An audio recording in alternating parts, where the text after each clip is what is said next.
Esta é a história dos Estados Unidos, vista em cores, pela primeira vez.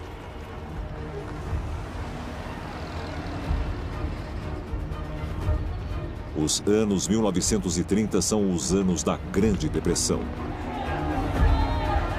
Como resultado da quebra da Bolsa de Valores, violência e anarquia ameaçam acabar com o país. Um presidente luta... Tenham paciência, sejam solidários. Enquanto o outro oferece um novo acordo. Este país está pedindo por ação. E ação agora. Projetos ousados inspiram os americanos. Os agentes de Hoover perseguem gangsters. Devemos nos preocupar com uma coisa: a erradicação do crime. É uma década de grande visão e nobres conquistas. Mas forças poderosas ameaçam levar o sonho americano a pó. Esta é a história da luta de uma nação por sobrevivência, como nunca vista antes.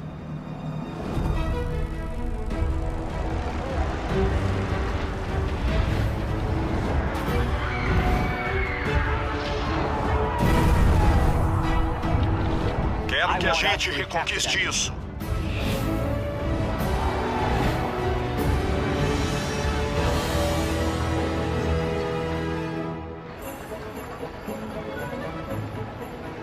Desfile do Dia de Ação de Graças da Macy's em 1929.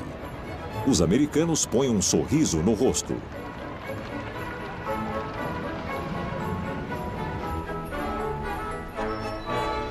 Em Washington, na véspera de Natal, a primeira-dama, Lou Hoover, tradicionalmente distribui brinquedos para crianças locais. Mas nesse ano, os embrulhos contêm comida, não brinquedos. O país está em meio a uma crise econômica. Nessa mesma noite, um desastre acontece.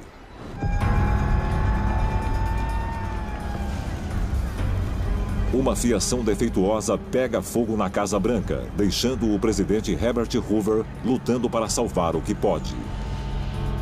Assim que a manhã de Natal chega, o estrago fica claro. A ala oeste, incluindo o Salão Oval, virou uma casca queimada. As ruínas carbonizadas e fumegantes parecem refletir o humor nacional.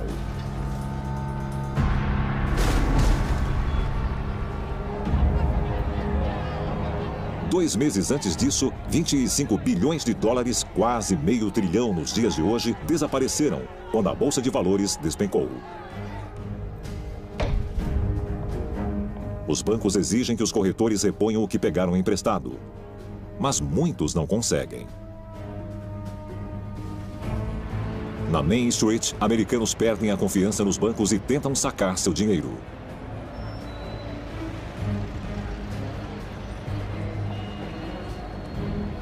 Milhares correm aos bancos, e assim que a nova década começa, mais de 650 bancos vão à falência.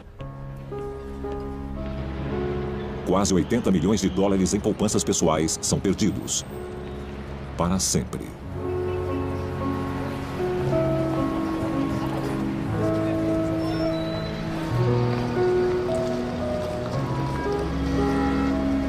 Homens por todo o país estão perdendo os empregos em massa.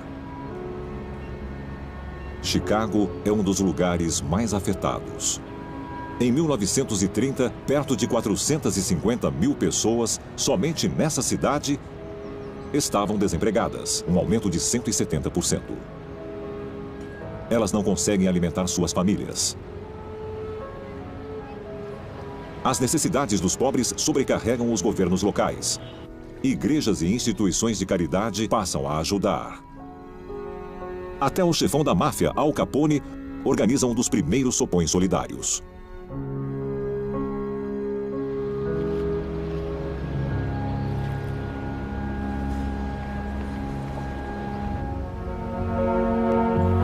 Em todo o país, 4,3 milhões de pessoas estão sem trabalho. muitos dos sem-tetos e necessitados aguentam firmes em barracos.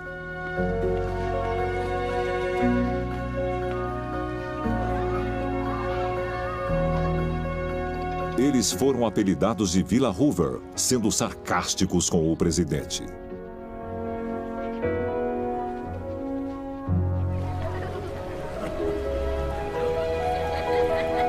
Este raro vídeo caseiro do presidente Hoover ensinando seus netos a pescar foi filmado por sua esposa Lou em 1930.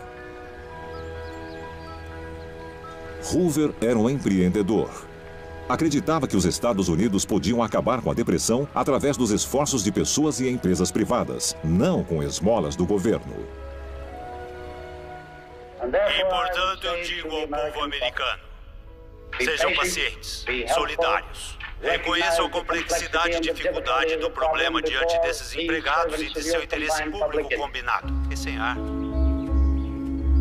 O presidente Hoover apela para um dos homens mais ricos da América, Henry Ford. Visando estimular vendas e a economia, Ford aumenta os salários e diminui os preços dos carros. Mas por volta de 1932, as vendas estão no fundo do poço. E Ford perdeu 75 milhões de dólares. Ele demite 2/3 de seus empregados. Em resposta, os funcionários demitidos exigem que Ford recontrate-os. No dia 7 de março, 5.000 pessoas se unem em Detroit e vão até a fábrica Ford em Dearborn. A única filmagem que restou daquele dia foi feita pelo Conselho dos Desempregados de Detroit. Nos limites da cidade, a violência emerge. A polícia de Dearborn usa gás lacrimogêneo. Ataca os homens com cacetetes. Os protestantes revidam com o que podem.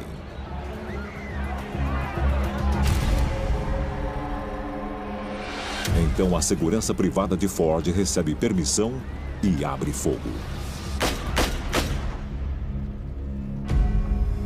4 funcionários demitidos morreram naquele dia. 80.000 pessoas acompanharam a procissão do funeral. O relacionamento entre trabalho e administração continuava delicado.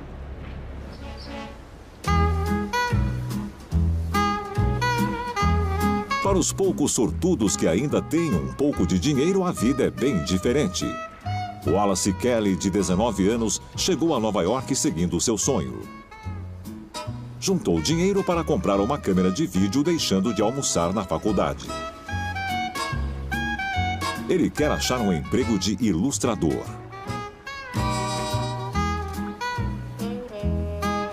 Enquanto procura trabalho, ele filma a vida na cidade durante a depressão. Ele diz para a família que vê mais suicídios do que salários. Mas ele tem dinheiro de sobra o suficiente para visitar o parque de diversões Coney Island.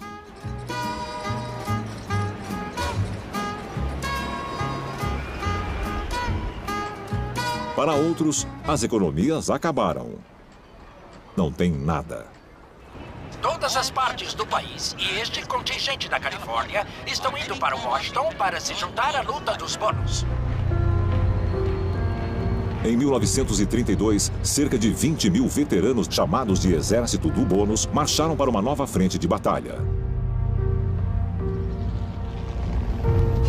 O Congresso havia prometido a eles um bônus de $1,25 por dia servido na guerra, podendo ser pago até 1945.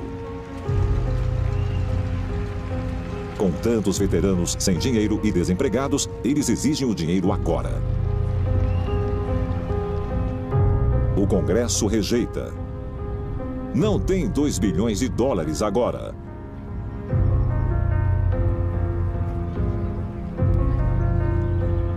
Mas se recusam a sair. Eles ficam acampados no calor escaldante do verão. 5 longas semanas se passaram. Por fim, o presidente Hoover, convencido de que o exército do bônus é uma frente de revolução comunista, ordena à polícia atirar os homens dali.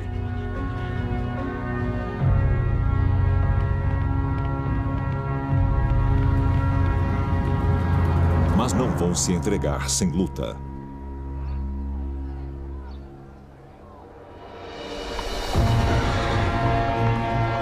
O presidente Hoover chama o exército. Seu chefe de gabinete, general Douglas MacArthur, ordena os regimentos da 12ª Infantaria e 3ª Cavalaria a se reunirem. Pela primeira vez na história americana, tanques passaram pela Avenida Pensilvânia mobilizados contra cidadãos americanos.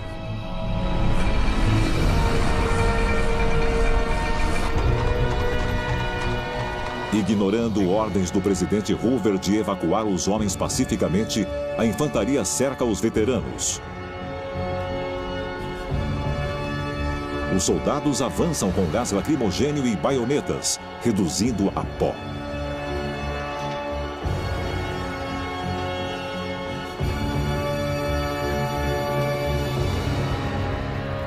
Quando acabou, 54 estavam feridos, 135 foram presos.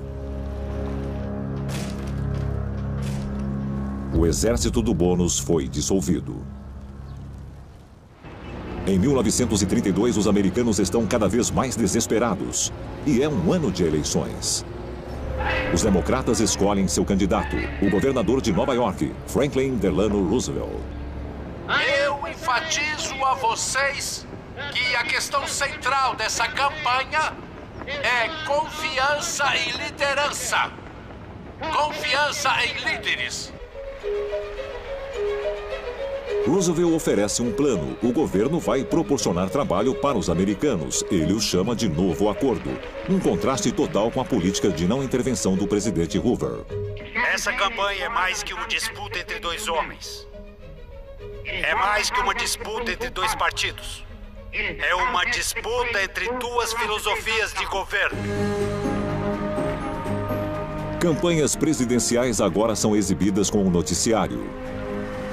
A imagem de um líder nacional é mais importante do que nunca.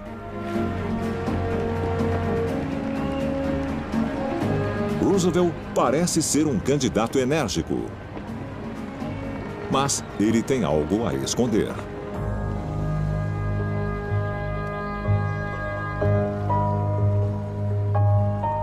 11 anos antes de ser candidato, aos 39 anos, Roosevelt teve poliomielite que deixou suas pernas parcialmente paralisadas. Ele temia que a população não votasse nele caso soubessem da sua verdadeira condição.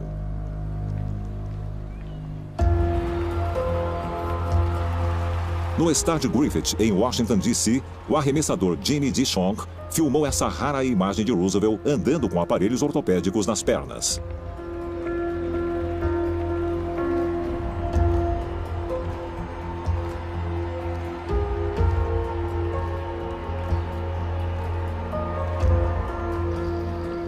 Roosevelt chega a um acordo com a imprensa. Nada de fotos dele andando, entrando ou saindo do carro. Essa imagem mostra o segurança sinalizando para as câmeras pararem assim que ele se prepara para sair do carro. No dia 8 de novembro de 1932, Roosevelt triunfa. Então, meus amigos, parece uma verdadeira avalanche agora. Ele vence com quase 90% do eleitorado, a maior margem de um candidato democrata até hoje. Mas antes mesmo que ele começasse, ele quase foi parado pela morte em seu caminho.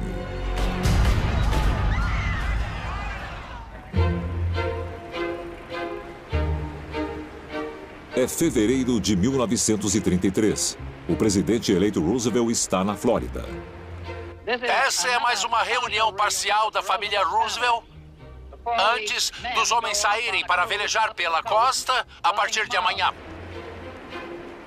Ele está de férias antes de tomar posse em março.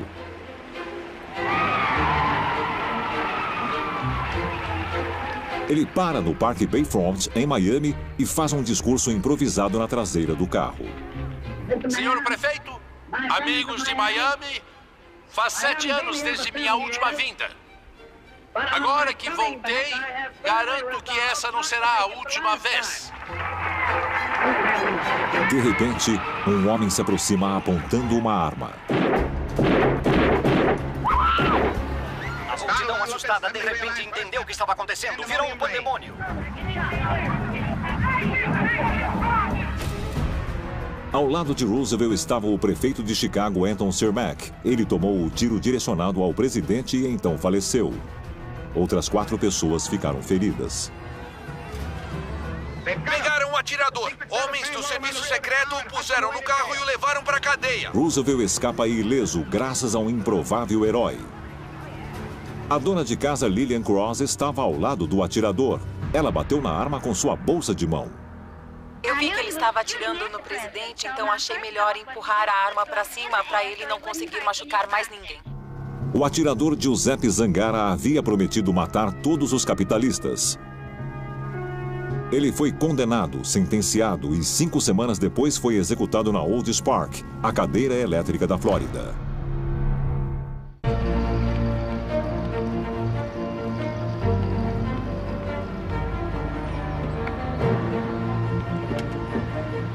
(4 de março de 1933).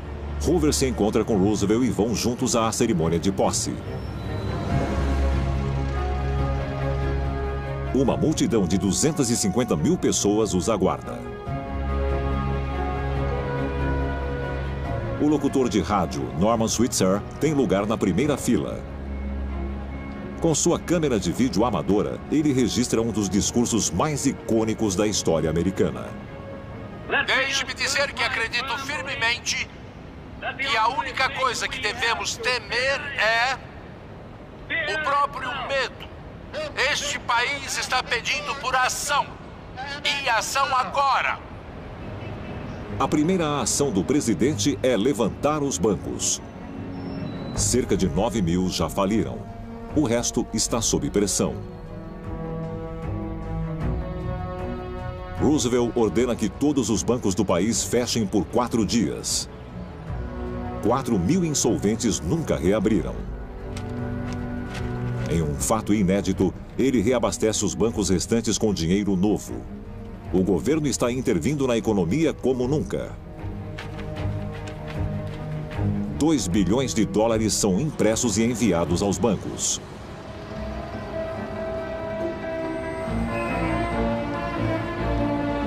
Com a confiança restaurada, os bancos reabrem e a população volta a depositar suas economias. A corrida aos bancos acabou. Mas resolver a crise bancária é só o primeiro passo para reavivar a economia. 12 milhões de americanos ainda estão sem emprego. O ilustrador Wallace Kelly sofreu muito com a depressão. Perdeu um emprego atrás do outro conforme as empresas foram falindo. Por fim, ele deixa Nova York e volta para sua cidade natal, Lebanon, no Kentucky. Wallace deixou seu sonho de lado para ajudar o irmão Oliver a administrar o jornal da família, o Lebanon Enterprise. O semanário dessa pequena cidade une a população e é publicado até hoje. O Wallace captura o olhar íntimo da vida dentro de um jornal nos anos 1930. Apesar dos anos difíceis, as pessoas conseguem 5 centavos para comprar jornal.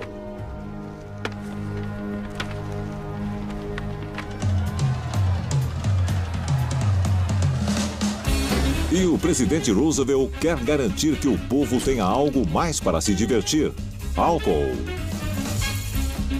Em dezembro de 1933, ele anuncia a revogação da 18ª emenda, a Lei Seca. Esse é o primeiro carregamento de álcool importado legalmente em mais de 10 anos, chegando às docas de Nova York. E o país nunca precisou de um drink como agora. A Lei Seca, que começou em 1920, tinha a intenção de purificar a sociedade. Ao invés disso, gerou corrupção, violência e crime organizado. Quando Roosevelt se tornou presidente, as taxas de homicídio eram as mais altas da história. A população não acredita na polícia. Milicianos armados patrulham as ruas de Nova York.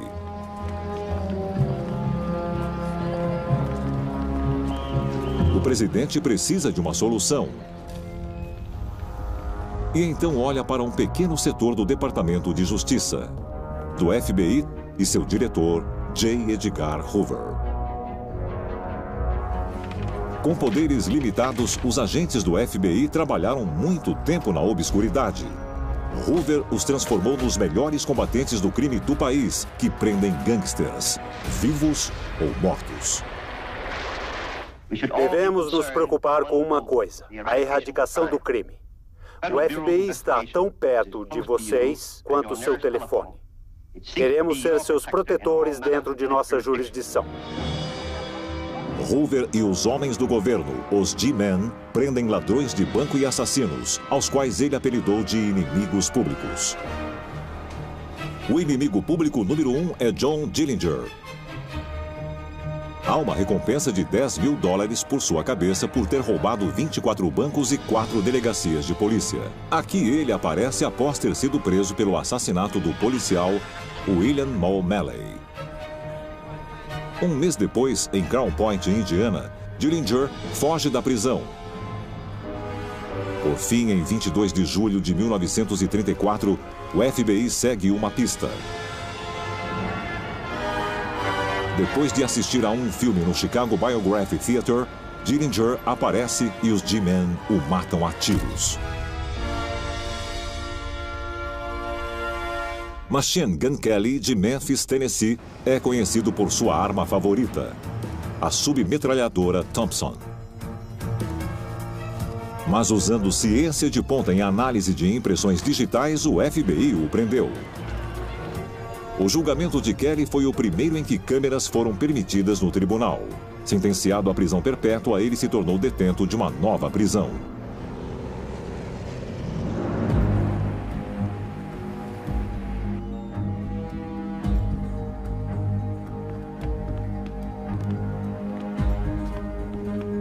Construída sobre uma ilha rochosa, cercada pelas perigosas correntezas da Baía de São Francisco, Alcatraz foi inaugurada em 1934.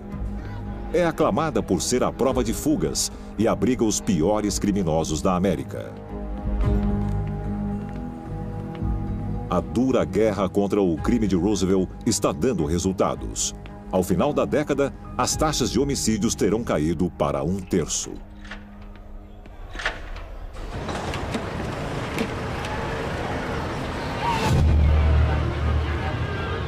Roosevelt faz tudo o que pode para cumprir sua promessa de campanha de dar emprego àqueles que precisavam.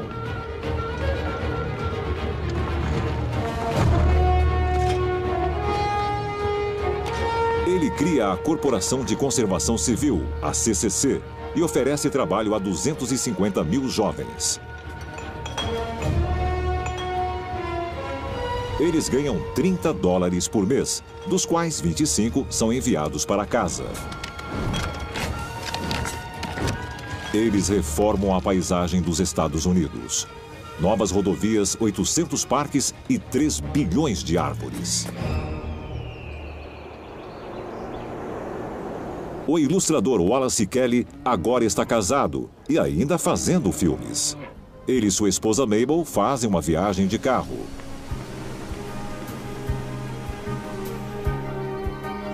Eles passam pelo primeiro parque nacional americano, o Yellowstone. Suas estradas e áreas de acampamento foram todos feitos pela CCC.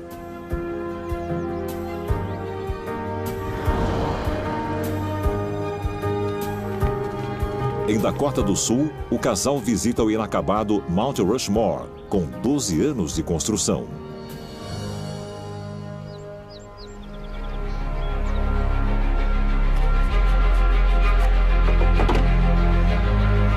Em 1935, outro projeto do novo acordo, a represa Grand Coulee é o maior canteiro de obras do mundo, empregando 11 mil homens. No estado de Washington, Eles escavaram quase 63 milhões de toneladas de terra e pedras. Uma correia transportadora de 3,2 quilômetros carrega os destroços. Cerca de 24 milhões de toneladas de concreto foram despejados na bacia do rio Colômbia para represá-lo.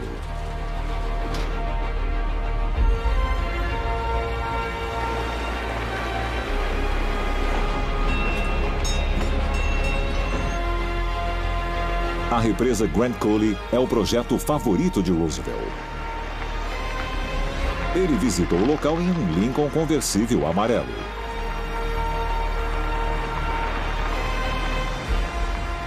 Até 1935, o novo acordo tem dado certo. A América está voltando a trabalhar. O desemprego caiu quase 20%. O presidente se pronuncia no rádio para garantir aos americanos que a recuperação vai continuar. E então, nesses momentos mais sombrios de nossas provações, mantivemos a fé em nossa própria capacidade de dominar nosso próprio destino. O medo está desaparecendo. A confiança cresce por todos os lados. Mas nas grandes planícies da região central dos Estados Unidos, sonhos pioneiros estão virando pó.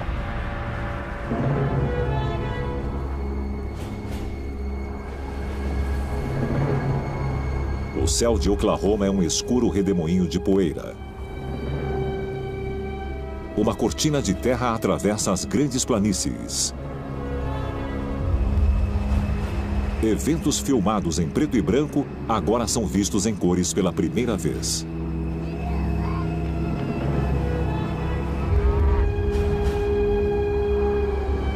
Ao seguir a tempestade de areia em 14 de abril de 1935, o editor de notícias do Kansas, Edward Stanley, diz que as grandes planícies agora são a Dust Bowl.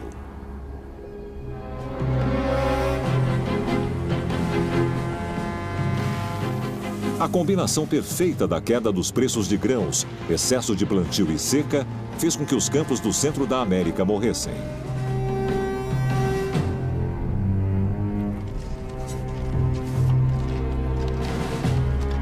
O solo não tem mais água, que o mantinha fértil.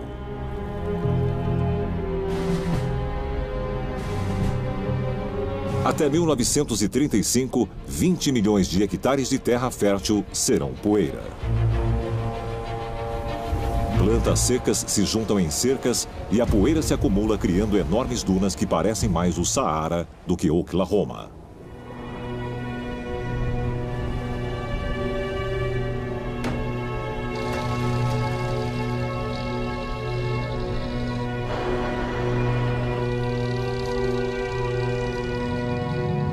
Durante a década, 3,5 milhões de americanos são forçados a sair de suas casas. Êxodo que inspirou o romance de John Steinbeck, As Vinhas da Ira. É a maior migração na história americana.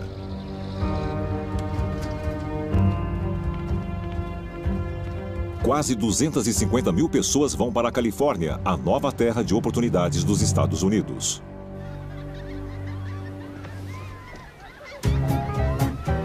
Califórnia é o estado dourado. E com mais de 1.200 quilômetros de costa, tudo acontece na praia. Tomar banho de sol é a nova moda nos anos 1930. Ter pele pálida já era. O negócio agora é se bronzear. Criativos produtos de pele incluem sprays de bronzeamento e bebidas que bronzeiam.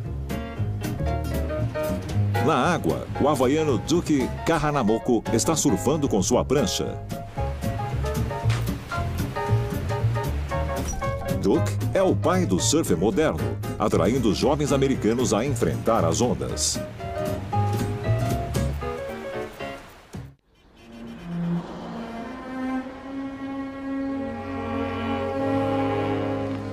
West Oakland, Califórnia, é um bairro predominantemente afro-americano. Esse é o filme caseiro de um dos residentes, Erskine Bean.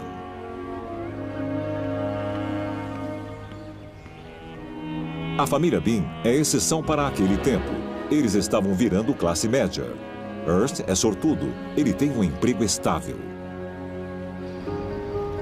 Durante a Depressão, o desemprego para os negros era de 50%. 2 vezes a taxa dos brancos. Com as leis de Jim Crow, a segregação ainda está em todo lugar. Até o novo acordo discrimina afro-americanos. Brancos conseguem mais empregos e melhores salários.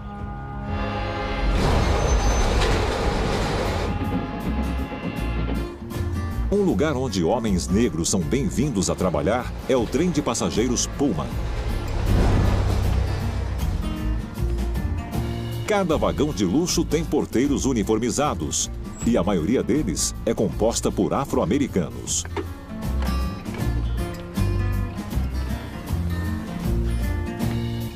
Ernst Bean é um desses porteiros.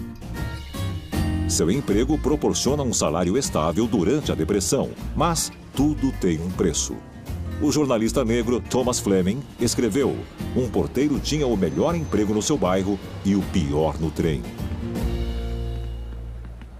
Ernst e seus colegas fundaram o primeiro sindicato dos trabalhadores afro-americanos, a Irmandade dos Porteiros dos Vagões de Passageiros. A Federação Americana do Trabalho o reconhece em 1935. A Irmandade consegue maiores salários e condições de trabalho melhores para 12 mil porteiros por todo o país. Nas décadas seguintes, o sindicato terá um papel crucial no movimento pelos direitos civis.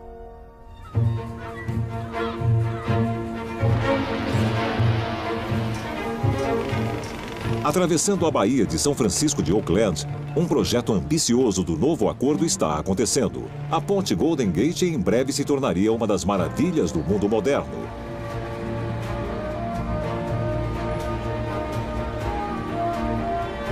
Os trabalhos começaram em 1933 e em 1936 estava perto de terminar. O projeto oferece bom salário e emprego estável, mas com alguns riscos. Em vias de regra, empresas de construção esperam uma morte por cada milhão gasto. A ponte custou 35 milhões.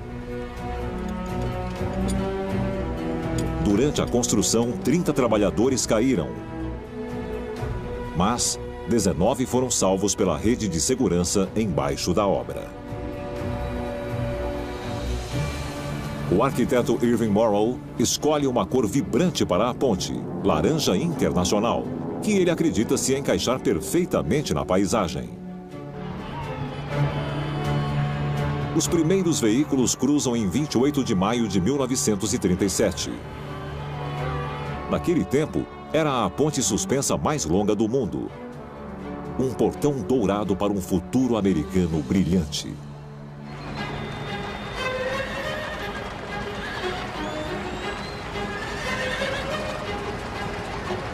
Um novo sentimento de otimismo começa a ganhar impulso. Em novembro de 1936, o presidente Roosevelt é reeleito. O novo acordo deu resultados. O povo dos Estados Unidos deixou claro que espera que continuemos nossos esforços em benefício de seu progresso pacífico. Mas Roosevelt está prestes a ameaçar seu próprio sucesso.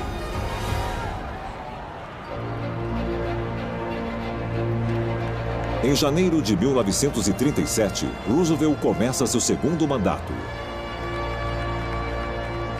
A produção, lucros e salários da nação estão chegando onde estavam antes da crise.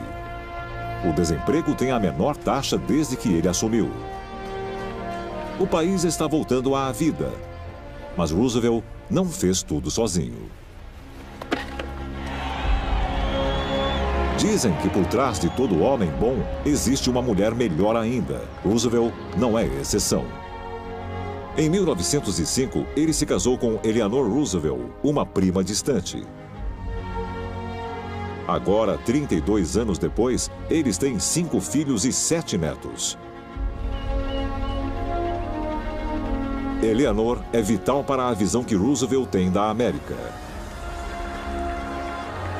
Ela é os olhos, ouvidos e pernas dele sempre no chão, transformando o papel de primeira-dama, de anfitriã, para uma estadista. Obrigada. Estou muito feliz em voltar.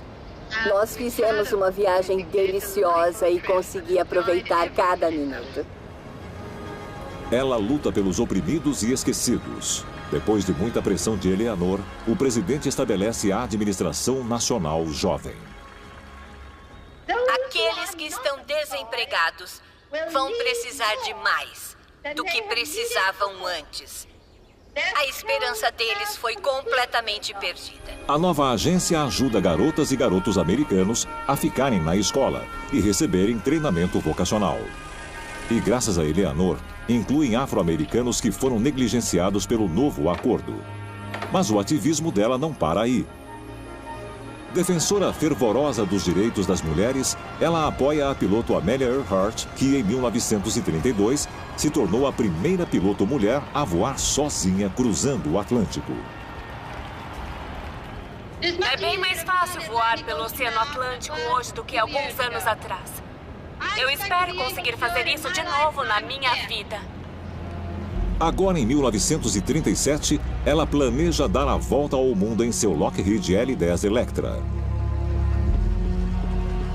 Al Bresnik está lá para capturar esse momento em uma sessão de fotos no aeroporto Burbank, na Califórnia. Bresnik é fotógrafo de Amélia há 5 anos.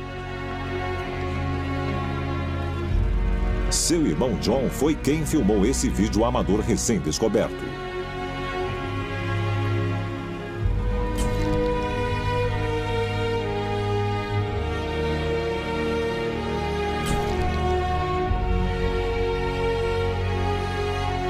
Aqui vemos uma despreocupada Amélia de 39 anos, pouco antes de sua decolagem em 1º de junho.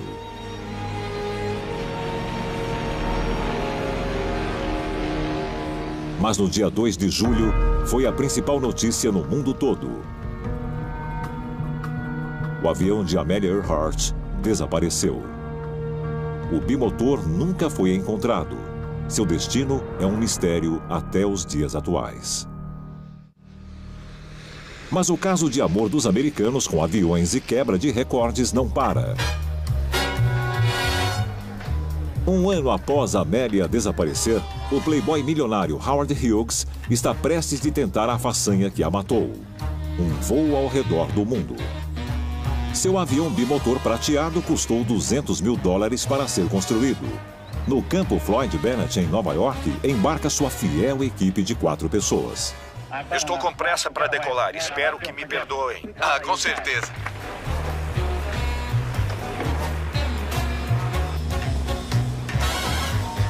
Ele aterrissa em Paris depois de 16 horas e 38 minutos, um tempo recorde.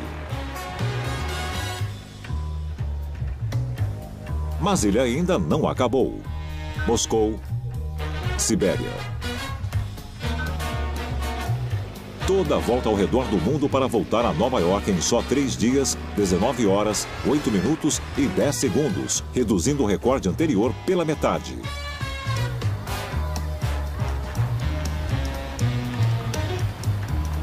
O sucesso de Howard Hughes é a notícia que toda a nação precisa. Em 1937, a recuperação americana sofreu um golpe. Roosevelt, acreditando que seus ousados planos governamentais tinham alcançado o que era necessário, muda o foco. Ele reduz gastos federais. Logo, a economia se enfraquece e o país começa a sofrer. Esse ano foi chamado de a recessão de Roosevelt. Amigos trabalhadores, nós queremos paz e prosperidade no nosso país. E é por isso que nós estamos lutando aqui. 4 milhões perdem seus empregos. Greves se espalham por todo o país. O presidente age rapidamente.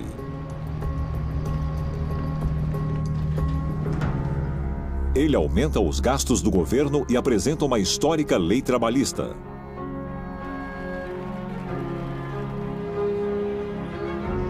Em junho de 1938, fica determinado o salário mínimo de 25 centavos por hora e pode-se trabalhar o máximo de 44 horas na semana.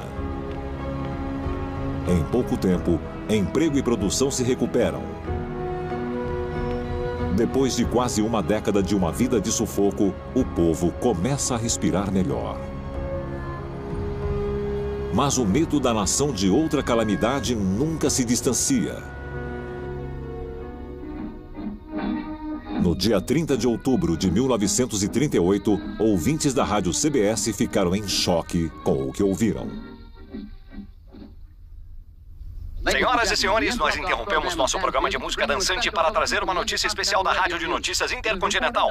Foi relatado que às 8h50 da noite, um enorme objeto flamejante, provavelmente um meteorito, caiu em uma fazenda no bairro de Groves Mill, em Nova Jersey. Ouvindo atentamente, o público fica aterrorizado com a notícia assustadora daquele lugar. Temos aqui um relato. Eu consigo ver o objeto. Não se parece com um meteoro. O topo está girando como uma tampa. Essa coisa deve ser oca. Está se mexendo! Para trás! Para trás! Parece que a América está sendo atacada. Temos aqui um relato. Temos uma testemunha ocular do que está acontecendo na fazenda Wilmer, em Groves Mill, Nova Jersey. Em outubro de 1938, estima-se que 6 milhões de americanos ouviam a rádio CBS. Tem uma coisa acontecendo. Os constantes flashes de notícias são alarmantes. Os olhos são negros e brilham como os de uma serpente. A boca tem forma de V com saliva escorrendo dos lábios finos que parecem tremer e pulsar. O público está aterrorizado. Tem um jato de fogo saindo do espelho e ele avança bem em direção aos homens na frente. Acerta bem na cabeça deles! Meu Deus, eles estão pegando fogo! Estou vendo tudo, é horrível! Os ouvintes ligam para a polícia e estações de rádio, bombardeiam a central telefônica da CBS. Eles nem imaginam que, na verdade, isso é uma peça dirigida por Orson Welles na época com 23 anos, falando do Teatro Mercury. Com certeza extraterrestre. Nunca visto aqui na Terra. A peça é A Guerra dos Mundos, clássico da ficção científica que pareceu assustadoramente real. A imprensa descobre a verdade e, na manhã seguinte, Welles enfrenta perguntas dos repórteres. Estou surpreso ao saber que uma história que se tornou tão familiar às crianças pelas tirinhas de desenhos e por muitas histórias famosas de aventura tenha tido esse efeito tão imediato e profundo nos ouvintes de rádio. E eu acho que... Enquanto Orson Welles aterroriza ouvintes pelo poder das palavras, em Los Angeles, produtores de cinema se preparam para usar imagens para criar um novo mundo encantado.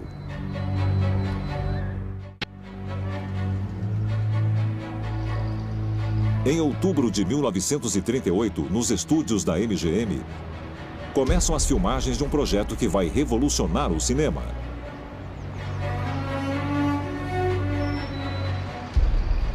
É um dos primeiros filmes convencionais de Hollywood filmado em Technicolor. Seu nome, O Mágico de Oz.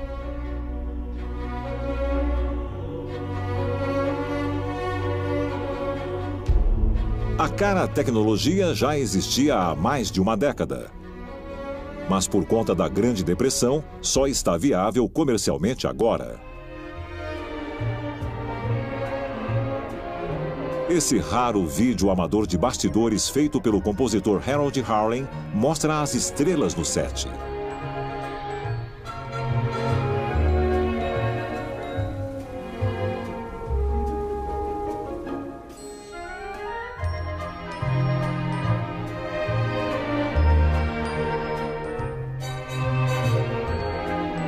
No papel principal de Dorothy Gale está a lendária Judy Garland. Atuando como uma menina de 12 anos, na verdade, ela tem 16 na época das filmagens. Originalmente, ela usaria uma peruca loira, mas o visual natural de Garland foi escolhido assim que começaram a filmar. Seu companheiro na trama, Bert Lahr, usa uma fantasia feita com pelos de leão de verdade, pesando mais de 50 quilos. Depois ele disse, depois do Mágico de Oz, eu fico famoso como um leão e não existem tantos papéis de leão por aí. No lançamento do filme em Nova York, em 17 de agosto de 1939, Judy Garland aparece acompanhada do namorado, Mickey Rooney, 15 mil pessoas se esforçam para tentar ver as estrelas de Hollywood. O público lota os cinemas, mas o alto custo da Technicolor deixa a MGM sem lucros. A história do triunfo de uma garota sobre adversidades é uma lembrança da América no final da década. O presidente Roosevelt, ao ordenar poderes inexplorados do governo, tirou a América da Grande Depressão. O país, levado ao seu limite econômico e físico, sofreu e sobreviveu.